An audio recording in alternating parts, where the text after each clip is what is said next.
एक महात्मा बैठकर ध्यान कर रहे थे आश्रम में, अपने कुटी में, जंगल में। तब तक एक चूहिया दौड़ती हुई आ रही, भाग रही है, उसको बिल्ली खाना चाहती है। महात्मा को दया आ गई, ये बेचारी भाग रही है इधर उधर, मेरे आश्रम में आई, तुमसे तुम इसकी जान बच जाए। उन्होंने सोचा इसको बिल्लियां तंग कर रही हैं, इसलिए इसको बिल्ली बना दी। तो उन्होंने उसे कहा बिल्ली बन जा। जब बिल्ली बनी तो उस पर कुत्ते ने झपट्टा मारा। महात्मा ने कहा कुत्ता बन जा। जब कुत्ता बना तो उस पर बाघ ने झपट्टा मारा, तो महात्मा ने कहा बाघ बन जा। अब जब वो चूहिया बाघ बन गई तो उसने खुद महात्मा पर झपट्टा मारा। तो महात्मा ने कहा ब्रह्मा जी ने सोच समझ कर बनाया था, मैंने इसमें गड़बड़ी की, पुनर्मूषिको भव, फिर से चूहिया हो जाओ। यह है वाचिक सृष्टि। कहा कि फिर से चूहिया हो जाओ, तो फिर से चूहिया होना पड़ा, है ना। और चौथी है, बाद में वो शुरू हुई, उसका नाम है मैथिली सृष्टि। स्त्री और पुरुष दोनों तपस्या करें, दोनों के पुण्य, दोनों के धर्म, दोनों के कर्म, दोनों के प्रारब्ध जब इकट्ठे होते हैं तब नई सृष्टि हो।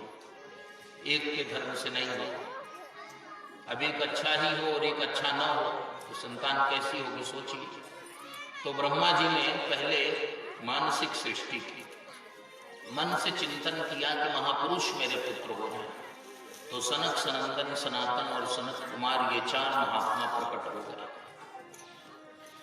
इन्होंने संन्यास ले लिया, निवृत्ति परायण परमहंस हो गए, भगवान के भक्त हो गए, भगवत भक्त।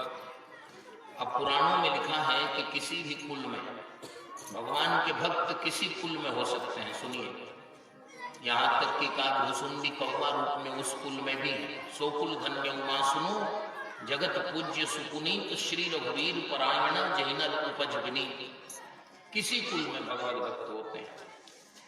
अब पुराणों में लिखा है कि किसी कुल में यदि भगवान का भक्त हो जाए तो 60 पीढ़ियों का उद्धार हो जाता है। विष्णु पुराण में ऐसा लिखा है। 10 पीछे की और 10 आगे की पीढ़ियों का उद्धार तो होता ही होता है। तो कितनी हो गई? 20। और जिस पीढ़ी में वो स्वयं उत्पन्न है उसका भी उद्धार होगा तो कितनी हो गई? 21। 21 माता के कुल, 21 पिता के कुल, और कदाचित वह भगवत भक्त सदगृहस्थ है, उसका विवाह भी हुआ है तो उसकी पत्नी के कुल के भी, तो 63 पीढ़ियां आराम से तर जाए, एक भगवत भक्त हो जाएगा। और श्री विष्णु पुराण का जो अकाट्य प्रमाण है उसके अनुसार 60 पीढ़ियां तरती हैं। लेकिन 7-8 पीढ़ियों में अवश्य ही हर कुलों में, हम भारतीयों के यहाँ तो, सनातनियों के यहाँ हर कुलों में एक भगवत भक्त आ ही जाते हैं। अब भी चूंकि इस क्षेत्र में हम लोग घूमते हैं तो मिल जाते हैं।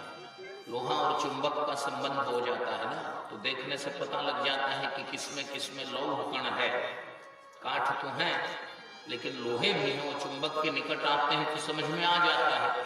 तो हर कुल में, हर पीढ़ी में कोई न कोई भगवत भक्त होता ही होता है। लेकिन उस तरह का सन्यासी हो जाए, विरक्त महापुरुष हो जाए तो 60 पीढ़ियों का उद्धार। ब्रह्मा जी बड़े प्रसन्न हुए कि पहले ही 4 हो गए, लेकिन जब 4 हुए ना, 4 सन्यासी हो गए तो फिर रुकने का नाम ही नहीं ले रहे।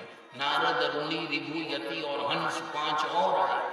ब्रह्मा जी ने कहा सृष्टि को, इन लोगों ने कहा हमारे बड़े भाइयों ने जो मार्ग चुना है उसी मार्ग पर हम चलेंगे। ब्रह्मा जी ने कहा कि मैं 4 ही साधु जान रहा था, यहाँ साधुओं की लाइन लग गई।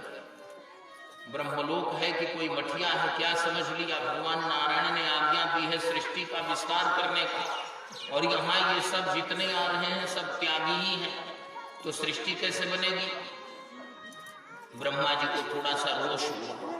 रोष होने की बात ही है, 9 बेटे हो गए, एक भी उनके काम को करने को तैयार नहीं। सब कह रहा है कि सृष्टि के विषय में आप जानिए, उससे हमारा कोई लेना देना नहीं। तब ब्रह्मा जी बड़े चक्कर में पड़े। अब जब क्रोध हुआ थोड़ा सा ना कि ये 9 पुत्र हमारे हैं अच्छे, लेकिन मेरी बात नहीं मानते, तो थोड़ी सी प्रतिक्रिया हुई। दोनों भौहों के बीच से उनका तेज निकला, उनका नाम है रुद्र। वे भगवान रुद्र आए, उन्होंने प्रणाम किया, कहा पिताजी आज्ञा कीजिए मैं क्या करूं? तो श्री ब्रह्मा जी ने कहा, बेटा रुद्र, संसार की सृष्टि करनी, प्रजा का विस्तार करना है। भगवान श्रीमन नारायण की इच्छा है, उनकी आज्ञा है कि संसार में अच्छे लोग आए, सृष्टि भी हो तो अच्छे लोगों की सृष्टि हो। ये नहीं कि अनाप शनाप गलत लोगों की सृष्टि हो, वो ठीक नहीं है। सृष्टि अच्छे लोगों की होनी चाहिए। तो भगवान रुद्र ने कहा कि ठीक है, मैं प्रयास करता हूं। ब्रह्मा जी को लगा कि एक कम से कम कामयाब, ये 10वीं संतान, ये ठीक ठाक रहा। अब भगवान रुद्र ने प्रयास किया कि सृष्टि बढ़े। उन्होंने मन से कामना की कि बहुत अच्छे अच्छे लोग उत्पन्न हो जाएं। तो सृष्टि में देखते ही देखते बहुत तेजी से जनसंख्या बढ़ने लगी। कौ मुखहीन विपुल मुख का, बड़े बड़े लंबे लोग दिखाई दे रहे हैं, बातचीत हो रही है, लेकिन आवाज कहां से वो बोल रहे हैं, उनका मुख किधर है दिखाई नहीं दे रहा। किसी ने कहा कि ये कौन है, तो दूसरे ने कहा कि ये सब भूत हैं, इनसे बात मत करो। कौ मुखहीन, अरे इसका मुख नहीं दिखाई दे रहा है। तब तक दूसरा सामने आ गया, वो देखो मुख जिधर देख रहा है मुख ही मुख दिखाई दे, विपुल मुख का। अब महात्मा लोग दौड़े गए ब्रह्मा जी के पास कि आपका हम लोगों से विरोध था, इतनी बात तो ठीक है, ये भूत प्रेत पिशाच आप जो पैदा करवा रहे हैं, ये संसार में किसी को रहने देंगे? ब्रह्मा जी ने कहा कि क्या हो गया, हमने तो अच्छे लोगों की सृष्टि के लिए कहा था। कहा आपने कहा था ना, देखिए सृष्टि कैसी हो रही है। ब्रह्मा जी ने देखा, कहा बाप रे बाप, ये सब तो वही है। तो भगवान रुद्र को बुलाया, बेटा ये कैसी सृष्टि है? भगवान रुद्र ने कहा, पिताजी मेरा दोष नहीं है, सृष्टि कैसी होगी, प्रोडक्ट कैसे होंगे, जैसी मशीन होगी। मशीन तो आपने बनाई है, हम तो मशीन है ना, मशीन तो आपने बनाई है। आपने कैसे बनाई है? कहा आपने मशीन बनाई है ये महर्षियों की प्रतिक्रिया में, जो सनकादि आचार्य हैं, महर्षि गण हैं, उनकी प्रतिक्रिया में आपने मशीन बनाई है। तो जैसी मशीन है ये प्रतिक्रियावादी तत्व उत्पन्न हो गए, जैसी मशीन है वैसे तत्व उत्पन्न हो गए। ब्रह्मा जी ने कहा कि मशीन ही गड़बड़ हो गई, वापस लेना पड़ेगा। भगवान रुद्र से कहा कि पहला काम तो ये करो कि सृष्टि बंद करो, अब जो हो गए सृष्टि नहीं चलानी है। ये सब सृष्टि भूत प्रेत बनाकर क्या करेंगे, इनको अब रहने दो। तो श्री ब्रह्मा जी ने भगवान रुद्र को कहा कि अब रुक जाओ, अब जरूरत नहीं है। और इन भूत प्रेतों का क्या होगा? भगवान रुद्र ने कहा कि भूत प्रेतों को मैं संभालूंगा, ये मेरे परिकर रहेंगे। श्मशानेश्वा क्रीड़ा स्मरहर पिशाचा सहचरा। पिशाच मैंने थोड़ी देर पहले निवेदन किया था कि कच्चा मांस खाने वाले को कहते हैं, वैसे इस समय हर तरह के मांस खाने वाले लोग हैं, बुरा न मानो, होली है। लेकिन भगवान शिव ने कहा कि ये जो पिशाच हैं इनको मैं अपने साथ रखूंगा। सहचरा पिशाचा सहचरा, श्मशानेश्वा क्रीड़ा स्मरहर पिशाचा सहचरा, चिता भस्मालेको स्रगपिंडरी करोति परिकरः, अमंगल्यम शीलम तव भवतु नामैवम अखिलम, तथापि स्मर्तॄणाम वरद परमं मंगलमसि। भगवान शिव ने सृष्टि रोक दी। अब कुछ भूत प्रेतों का लोभ कम हुआ। उसके बाद भगवान शिव ने कहा कि ठीक है, मैं क्या करूं? ब्रह्मा जी ने कहा भजन कीजिए। शिव जी ने कहा कि जो हमारे पहले 9 लोग थे वो ठीक ही भजन कर रहे थे, वही अच्छा है। सृष्टि बढ़िया होनी बहुत मुश्किल काम है, अपने बस का विषय का बात नहीं है। फिर क्या हुआ? ब्रह्मा जी ने अब प्रजापतियों की सृष्टि की। प्रजापतियों को बनाया ही इस लायक कि उनसे सृष्टि उत्पन्न हो। प्रजापतियों में जो प्रधान है उनका नाम है मरीचि, और मरीचि के पुत्र का नाम है कश्यप। और कश्यप जी की कई पत्नियों से कई प्रकारों की सृष्टि हो रही। कश्यप जी की एक पत्नी का नाम है कद्रु, उनसे सर्पों की सृष्टि हुई। तो एक पत्नी का नाम है विनता, उनसे गरुड़ की सृष्टि हुई। अरुण और गरुड़ ये 2 भाई हैं। गरुड़ जी भगवान श्रीमन नारायण के पार्षद हैं, वाहन हैं, और अरुण जो है वो भगवान सूर्य के रथ के सारथी। एक वहां डिप्यूट हो गए, एक वहां हो गए। कश्यप जी की एक पत्नी का नाम है अदिति, अदिति के पुत्र का सबसे ज्येष्ठ पुत्र का नाम है आदित्य माने सूर्य। सारे देवता अदिति के पुत्र हैं।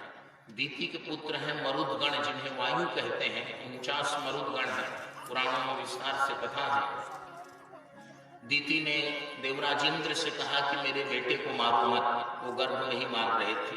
एक मरुदगण तो उन्होंने 7 भाग किया गर्भ में ही, 7 जीवित रहे गर्भ में ही। फिर 7 का 7 भाग किया तो 49 हो गए। दिति ने कहा बेटा इंद्र, इन्हें मैं तुम्हारी सेवा में सौंप दूंगी, इन्हें मारो मत, ये मेरे बेटे हैं।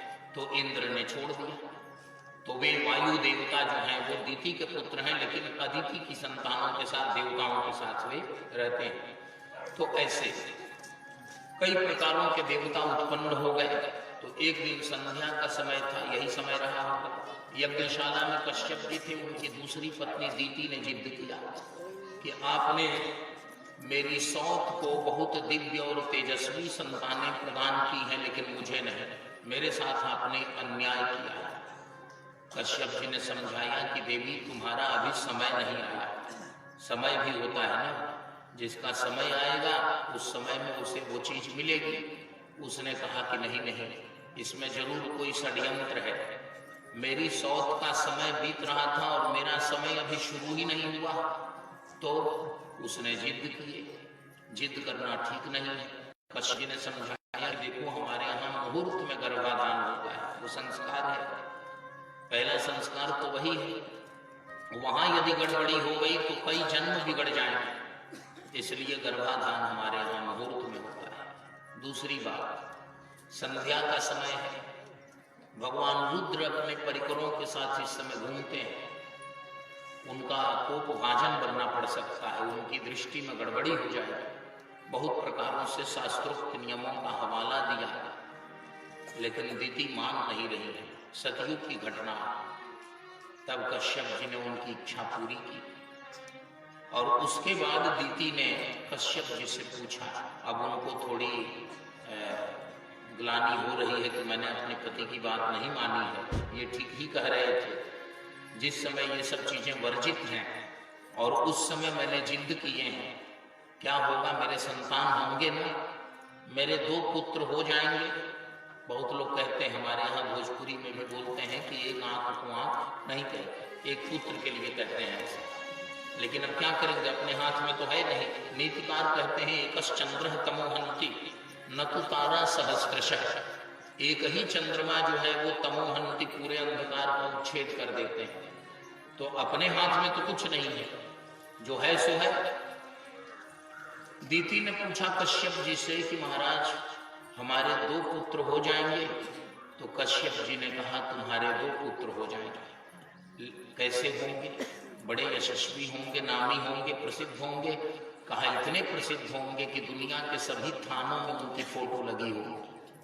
अब दिति घबरा गई। मेरे पुत्र कैसे होंगे? दुराचारी होंगे? कहा हाँ, वे शासन करेंगे दुनिया पर, लेकिन दुनिया के लोग उनका नाम सुनकर थर्रा जाएंगे, कांप जाएंगे।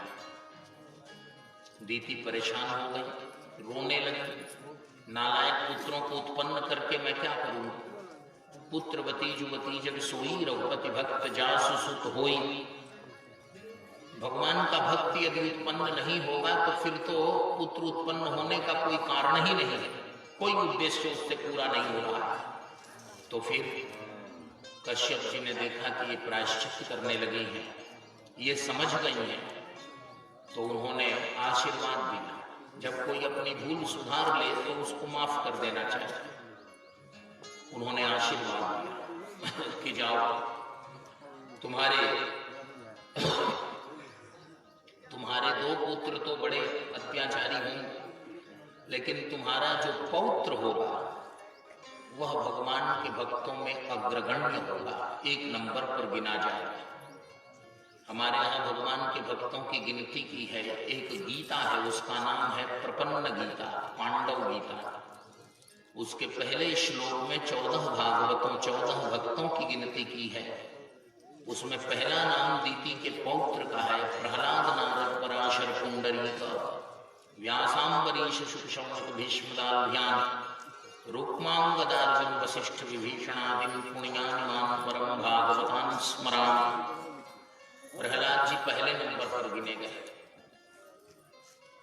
जय और विजय भगवान श्रीमन नारायण के पार्षद हैं, वैकुंठ के द्वारपाल हैं। और जय और विजय भगवान के पहरेदार हैं। अब उनका मिजाज कभी कभी खराब वैकुंठ में भी हो जाता है, ऐसा होता ही है। सनकादि आचार्य जाते हैं, सनक सनंदन सनातन सनत कुमार जो भगवत रूप हैं, भगवान के पहले अवतार हैं। जय विजय उनका आदर करते हैं। लेकिन कभी कभी अब जब मस्तिष्क खराब हो गया, अहंकार बढ़ गया कि हम फला हैं, इस प्रकार की भावना आ गई, तो सनकादि आचार्यों के साथ वे उलझ गए। भगवान का दर्शन तो नहीं ही करने दिया, उनके साथ दुर्व्यवहार भी करने पर उतारू हो गए। सनकादि आचार्यों ने तब बहुत दुखी होकर, पहले तो समझाया बुझाया, बहुत विस्तार से लिखा है, बहुत समझाया, लेकिन जय विजय मान नहीं रहे। सनकादि आचार्यों ने बहुत बाध्य होकर तब कहा, जाओ तुम दोनों राक्षस हो जाओ। अब जो उनके मुख से राक्षस हो जाओ निकला, जय और विजय वैकुंठ से गिरने लगे। सनकादि आचार्यों को बड़ी ग्लानि हुई कि हम आए थे वैकुंठ में शांति का अनुभव करने, भगवान का दर्शन करने, लेकिन यहाँ भी इन दुष्टों का दर्शन हुआ और इनके साथ इस तरह से झमेले हो गए। अच्छा थोड़ी लगता है, और वे तो सबसे बड़े महापुरुष हैं, उनको शाप देना अच्छा थोड़ी ही लगता है। उन्होंने कहा ये तो बड़ा गड़बड़ हो गया, ये ठीक नहीं हुआ। तो भगवान श्रीमन नारायण प्रकट हो गए वैकुंठ में सनकादि आचार्यों के सामने। भगवान श्रीमन नारायण ने कहा कि महाराज आप लोग चिंता मत कीजिए, ये जय और विजय कुछ दिनों से ढीठ हो गए थे और इन्होंने बहुत पहले स्वयं लक्ष्मी जी के साथ दुर्व्यवहार किया, तो लक्ष्मी जी ने भी शाप दे दिया था। जय और विजय को पहला शाप किसने दिया था? लक्ष्मी जी ने। लेकिन वह शाप तब तक घटित नहीं हुआ, रुका रहा जब तक ब्राह्मणों का शाप नहीं था। जब सनकादि आचार्यों ने शाप दे दिए, ब्राह्मणों ने शाप दे दिए, तो लक्ष्मी जी का शाप भी उसी समय फलित हो गया। भगवान श्रीमन नारायण ने कहा कि आप लोगों ने शाप दिया तो तत्क्षण इनको फल मिल गया, लेकिन पहले इन्होंने पराम्बा लक्ष्मी जी के साथ भी दुर्व्यवहार किया था, लक्ष्मी जी ने भी इन्हें शाप दे रखा। अब जय और विजय दीति माता के गर्भ में आए। यहाँ गर्भ में कोई देवता आता है, कोई नरक से भी उत्पन्न प्राणी आते हैं, कोई कहीं से आता, कोई कहीं से आता।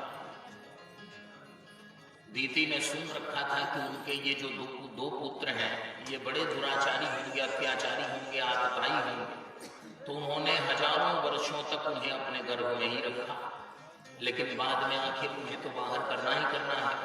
उनका जन्म हुआ तो बड़े का नाम हुआ हिरण्याक्ष। हिरण्य कहते हैं सोने को, अक्ष कहते हैं आंख। और उसकी आंख जो है वो सोने पर लगी रही। सोना माने धन, दूसरों के धन को ही, इसलिए दूसरों के धन पर कभी भी आंख मत डालिए, नहीं तो हिरण्याक्ष। और हिरण्याक्ष होने के बाद क्या होगा? भगवान उद्धार कर देंगे, छोड़ेंगे नहीं। उसके बाद मैंने हिरण्याक्ष के लिए 12 अवतार की कथा बताई है पहले 24 अवतारों में। क्योंकि आज कृष्णावतार है, ये सब बैलून 2 बजे से ही टूट रहे हैं, 10 ही बजे लग गए हैं, तो इसलिए तेजी से वहां चलना भी है ना, नहीं तो ये सब मान लीजिए वहां जाने के पहले ही खत्म हो जाए। ऐसे इतना याद रखिए कि चाहे आप 2 बजे लगा दीजिए, चाहे दिन में 7 बजे, भगवान श्री कृष्ण कब आते हैं? तो 12 बजे रात में आते हैं। एक जगह तो मैंने कहा तो संगीत वाले ही घबरा गए कि यहाँ 1 बजे से बैठे हैं, कहीं 12 न बजा दे। हमने कहा कि नहीं, आप लोग फ्री हो जाएंगे, घबराइए नहीं, लेकिन भगवान आएंगे लेट नाइट, दिन में आते ही नहीं, तो मैं क्या करूं, मेरे वश के हैं। तो ऐसी दशा में एक तो ये है, दूसरा जो है उसका नाम है हिरण्यकशिपु। हिरण्याक्ष का जब भगवान श्रीमन नारायण ने 12 बनकर उद्धार किया, तो हिरण्यकशिपु ने अपने परिवार के लोगों को उपदेश दिया, बहुत सुंदर उपदेश दिया। अपनी मां को जिसका पुत्र मारा गया, अपनी भाभी को माने हिरण्याक्ष की पत्नी को, अपने भतीजों को, अपने बेटों को, उसकी पत्नी का नाम था हिरण्यकशिपु की पत्नी का नाम था, आप लोग को सुनिए भी, बहुत चंचल आप लोग हैं, आज चौथे दिन आप लोग सुनिए, सुनने से लाभ होगा। अब हमारा अधिकार है, चूंकि और सब लोग सुन रहे हैं, आप लोगों की चंचलता रहेगी तो लाभ नहीं होगा। आप लोग सुनिए, सुनना जरूरी है, एक एक मात्राएं काम पड़ेंगी। ये सब आयोजन में ये कहां से आ गए तो मैं अब रोकता नहीं। पहले मैं कड़ाई रखता था, लेकिन धीरे धीरे जमाना जो है बढ़ रहा है, तो मैंने अपने को ही अब अनुशासित कर लिया कि भाई चलो कुछ उत्सव भी मना लो, लेकिन उत्सव से बात नहीं बनेगी। असली उत्सव तो दूसरा है। एक एक मात्राएं इसकी सुनने से ये पुराण पुरुषोत्तम है। मुझे कोई रोग थोड़े है, मैं भी 2-4 मिनट में निपटा देता, इन लोगों को इशारा करता, बस हो जाता। लेकिन मैं ये नहीं चाहता कि बाद में यमराज हमको पीटने लगे। इधर तो सब विरोधी लगे ही हैं, जब कुछ कहेंगे तो लाइन कटवा देगा। ताली बजाओ और बोलो जोर से, राधे राधे गोविंद गोविंद राधे राधे राधे गोविंद राधे राधे राधे गोविंद राधे राधे राधे गोपाल राधे गोविंद राधे गोपाल राधे गोविंद राधे गोपाल राधे गोविंद राधे गोपाल राधे राधे राधे गोविंद गोविंद राधे राधे राधे गोविंद गोविंद राधे राधे राधे गोविंद गोविंद राधे राधे राधे गोविंद गोविंद राधे गोविंद राधे गोपाल राधे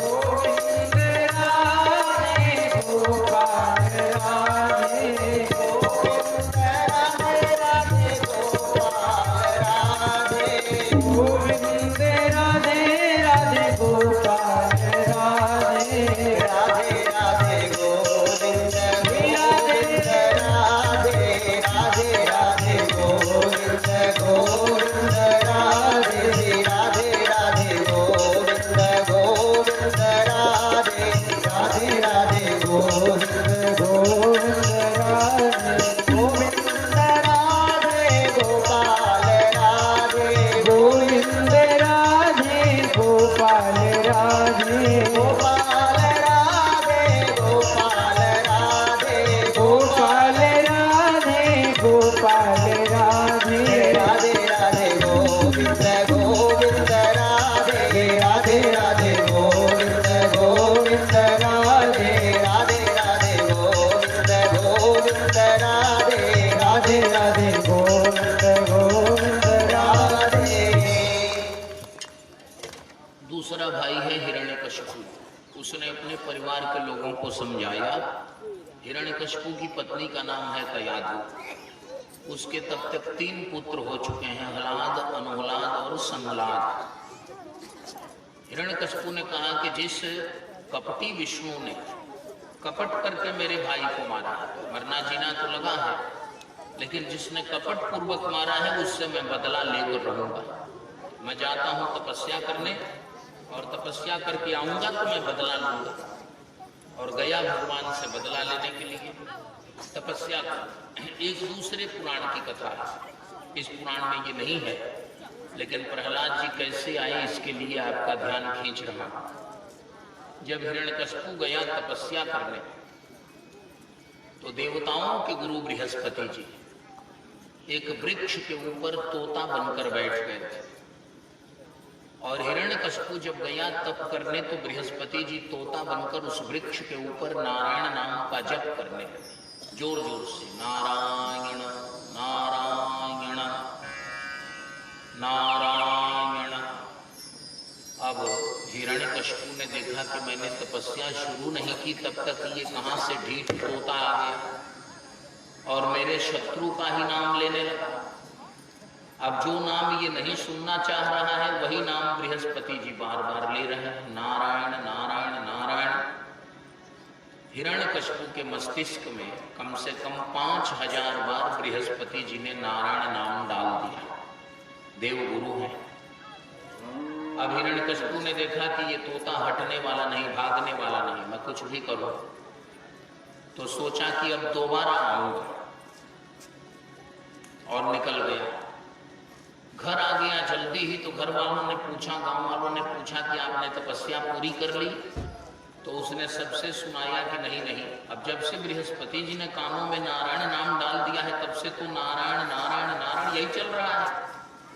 इसने कहा मैं तपस्या करने गया था तो एक बड़ा ही ढीठ तोता आ गया और उसने नारायण नारायण नारायण यही नाम जबरदस्ती मेरे कानों में डाल दिया। अब कई बार नारायण नारायण नारायण कहते कहते उसकी पत्नी कयाधु ने भी पूछा तोता क्या कह रहा था? उसने कहा नारायण नारायण नारायण। अपने घर में भी, अपने गांव में भी 2000 बार उसने नारायण नारायण नारायण कहा, घर वालों को, गांव वालों को बताने के क्रम में। और जब 2000 बार अपने घर में नारायण नारायण नारायण कहा तो उसकी पत्नी कयाधु के गर्भ में प्रहलाद जी उसके पुत्र होकर आ गए, चौथे पुत्र। लाद, अनुलाद और संलाद के बाद बृहस्पति जी ने ऐसी व्यवस्था की कि हिरण्यकशिपु भी नारायण नाम का जप करने लगा। बताने के लिए ही सही कि तोते ने ऐसे ऐसे कहा। तब प्रहलाद जी उसकी पत्नी के गर्भ में आए। अब जब प्रहलाद जी गर्भ में आ गए तब हिरण्यकशिपु तपस्या करने चला। अब कोई आपत्ति नहीं थी। भागवत जी में 7वें स्कंद में उसकी कथा है। 6ठे स्कंद के बाद में इन सब विषयों को लिखा है और 7वें स्कंद में प्रहलाद जी का चरित्र है। अब देवराज इंद्र आए और उन्होंने कयाधु हिरण्यकशिपु की पत्नी का, उसके बालों को पकड़ लिया और घसीटने लगे। वो चिल्लाने लगे, शायद इससे भी हिरण्यकशिपु तपस्या छोड़कर आ जाए, लेकिन हिरण्यकशिपु आया नहीं। आ गए देवर्षि नारद जी। देवर्षि नारद जी ने इंद्र को फटकार लगाई। नारद जी को देखते ही इंद्र ने हाथ जोड़ लिए, क्षमा मांगने लगे। नारद जी ने कहा आपने ऐसी गलती क्यों की? दूसरे की स्त्री के बालों को पकड़कर आप घसीट रहे हैं। दूसरे की स्त्री का अपमान करने से ही लक्ष्मी और सरस्वती दोनों रुष्ट हो जाते हैं, इसलिए कभी परस्त्री का अपमान मत कीजिए। और दूसरी बात, दूसरे की स्त्री का अपमान नहीं, दूसरे की स्त्री ने यदि आपके कारण कहीं रो दिए, इतना सावधान रहिए। और स्त्री में वो कोई स्त्री माने मानवी, ये प्रधानमंत्री जी मानवी कहते हैं तो गुजराती में मानवी का मतलब पूरे मानव है, लेकिन मानवी माने कोई स्त्री, कोई नारी, कोई पुरुष स्त्री वाली स्त्री नहीं। बिल्ली भी, कुतिया भी, कोई चिड़िया भी आपके कारण यदि रोती है तो आपके पुण्य नष्ट हो जाते हैं। इसलिए इनसे इतना दूर रहिए कि कोई स्त्री कभी आपके कारण रोए नहीं। रोने में कितनी एक्सपर्टाइज है कहने की जरूरत नहीं अलग से, इसलिए बहुत दूर रहने की जरूरत है, नहीं तो इनके रोने में समय नहीं लगता। और यदि दूसरे की स्त्री ने रो दिया, इसका मतलब कि अपनी स्त्री को रुलाते रहिए नहीं, लेकिन दूसरे की स्त्री को तो बिल्कुल वो रोए नहीं।